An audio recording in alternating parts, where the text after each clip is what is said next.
भारत ने पाकिस्तान को काउंटर करने के लिए एक नया प्रोजेक्ट लॉन्च कर दिया है, प्रोजेक्ट विष्णु के नाम से। लेकिन ये जो नए वेपन्स की तैयारियां हो रही है, जो खरीदारी हो रही है, ये फिर क्या दोस्तों, जब हम हाइपरसोनिक की बात करते हैं यानी कि 5 टाइम्स द स्पीड, पाकिस्तान को शायद वार्न भी किया जा रहा है कि अगर कोई किस्म का भी अटैक या नुकसान भारत में हुआ तो भारत की तरफ से पाकिस्तान के अंदर की तरफ जो है वो अटैक किया जा सकता है। इंडिया सिंगल हैंडेडली इस खित्ते के अंदर अपनी मर्जी से तब्दीलियां नहीं कर सकता। डॉक्टर एस जयशंकर की स्टेटमेंट के हवाले से उन्होंने ये कहा है पाकिस्तान को if they are deep inside Pakistan we will go deep into Pakistan. Jaishankar दुनिया के जिस कैपिटल में जाते हैं एक ही बात कहते हैं, हम पाकिस्तान को मारेंगे, हम पाकिस्तान के अंदर हमला करेंगे। नया QRSAM सिस्टम जो है वो बना दिया, जो इंडियन आर्मी को सौंपा जाएगा। अगर एयर स्ट्राइक्स भी की जाए तो तब भी इंडियन आर्मी को कोई नुकसान नहीं पहुंचेगा। अब ये देखिए साहब, न्यू मिसाइल, तो मुझे नहीं पता था कि इस पे काम चल रहा है। I had no idea. हमने ये सीजफायर अमेरिका के कहने पे किया। नमस्कार दोस्तों, चैंपियंस की दुनिया में आपका स्वागत है। दोस्तों, जैसा कि आपने हाइलाइट्स में देखा है, कुछ सेकंड के बाद कंप्लीट वीडियो के चलेंगे। यदि आप चाहे तो कुछ सेकंड स्किप भी कर सकते हैं। दोस्तों, भारत सरकार की एक परियोजना विष्णु, जिसको DRDO के द्वारा विकसित किया गया है, यह एक हाइपरसोनिक मिसाइल प्रोग्राम है। यह मिसाइल भारत के रणनीतिक हमलों की क्षमताओं को मजबूत करने के लिए डिजाइन की गई है, जिसका उद्देश्य चीन और पाकिस्तान को काउंटर करना है। यह मिसाइल मैक 5 से मैक 10 तक की गति को प्राप्त कर सकती है। इसका अनुमानित रेंज 1500 से 2000 से अधिक किलोमीटर है। यह न्यूक्लियर वॉरहेड को भी ले जा सकता है। दोस्तों, हाल ही में डॉक्टर जयशंकर ने चेतावनी दी है कि अगर पाकिस्तान आतंकवादी हमलों को बढ़ावा देता है तो भारत पाकिस्तान के अंदर तक घुसकर जवाबी कार्रवाई करेगा।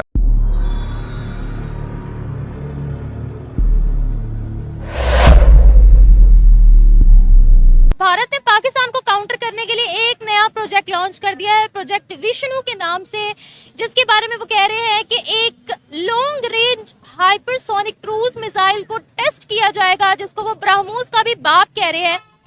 ब्रह्मोस की जो वॉर हेड कैरिंग कैपेसिटी थी वो तकरीबन 200 kgs थी, जबकि जो नया हाइपरसोनिक क्रूज मिसाइल टेस्ट करने जा रहे हैं उसकी वॉर हेड कैरिंग कैपेसिटी 1000 से 2000 kg तक की है, जिसको वो कह रहे हैं जब पाकिस्तान पर लॉन्च किया जाएगा तो पाकिस्तान ऐसे ऐसे ऐसे ऐसे तबाह होगा। मीम्स बना रहे हैं बहुत ज्यादा। क्या कहेंगे आप इस हवाले से, जिस तरीके से उन लोगों ने पाकिस्तान को निशाना बना रखा है, अपने डिफेंस को मजीद मजबूत करे? क्या पाकिस्तान का दिफाई निज़ाम इस काबिल स्ट्रॉन्ग है कि हिंदुस्तान को जवाब दिया जा सके, काउंटर किया जा सके? क्या कहेंगे आप इस हवाले से? और इसी के साथ साथ वो ये भी कह रहे हैं कि हमने एक नया QRSAM सिस्टम जो है वो बना दिया, जो इंडियन आर्मी को सौंपा जाएगा। अगर एयर स्ट्राइक्स भी की जाए तो तब भी इंडियन आर्मी को कोई नुकसान नहीं पहुंचेगा। इस पूरे मुद्दे को आप कैसे देखते हैं? एक पाकिस्तानी की नजर से आप क्या जवाब देंगे? बिस्मिल्लाहिर्रहमानिर्रहीम। जहाँ तक बात होगी ना वतन के साथ मोहब्बत की, तो वहाँ तो मैं ये कहूँगा कि इंडिया का ये ख्वाब है, इंडिया की ये भूल है।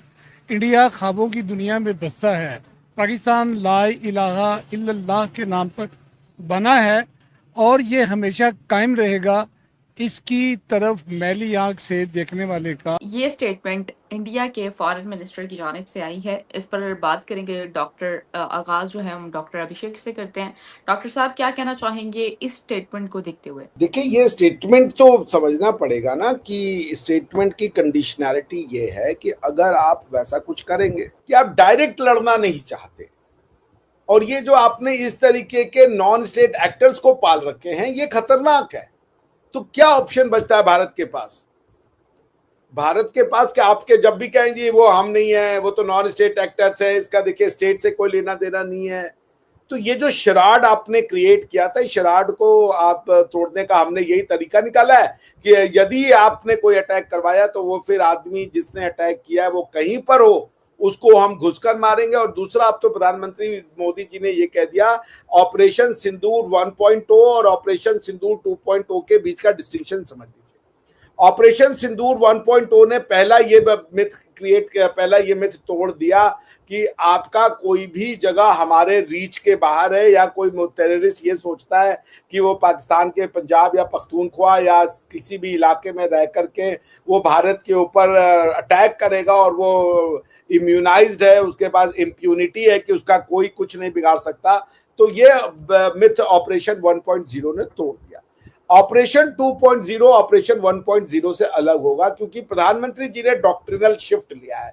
प्रधानमंत्री जी का यह कहना है कि यदि अब आपके यहां से आतंकवादी भारत में आएंगे और अगर उसके तार आपसे जुड़े पाए गए तो ये बात समझ लीजिए कि अगली बार हमला सिर्फ पाकिस्तान की आतंकवाद पे नहीं किया जाएगा, पाकिस्तान की सेना पे किया जाएगा। इसलिए 2.0 ने ये जो डिस्टिंक्शन है नॉन स्टेट एक्टर्स और स्टेट एक्टर्स का उसको खत्म कर। लेकिन ये जो नए वेपन्स की तैयारियां हो रही है, जो खरीदारी हो रही है, ये फिर क्या आप समझ रहे हैं कि सिर्फ धमकियां या वाकई तैयारियां की जा रही हैं किसी जंग के लिए?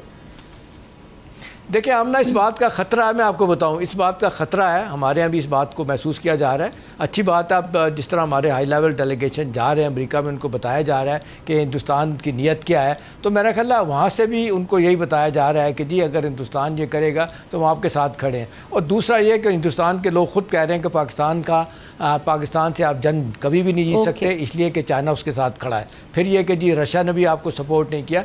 तो मेरा ख्याल है, मुझे लगता है कि जहाँ तक हिंदुस्तान का अपना मोदी का ताल्लुक है, वो तो अपनी कहना चाहिए अपनी आवाम को खुश करने के लिए या कम से कम ये बताने के लिए कि हमने बदला ले लिया। दोस्तों, यदि आप हमारे चैनल पर पहली बार आए हैं और इस तरह के वीडियो देखना पसंद करते हैं तो आपसे एक रिक्वेस्ट है कि वीडियो को लाइक और चैनल को सब्सक्राइब करके बेल आइकन को जरूर दबाएं, ताकि आगे आने वाली प्रत्येक नई वीडियो की नोटिफिकेशन सबसे पहले आप तक पहुंच जाए। जय हिंद।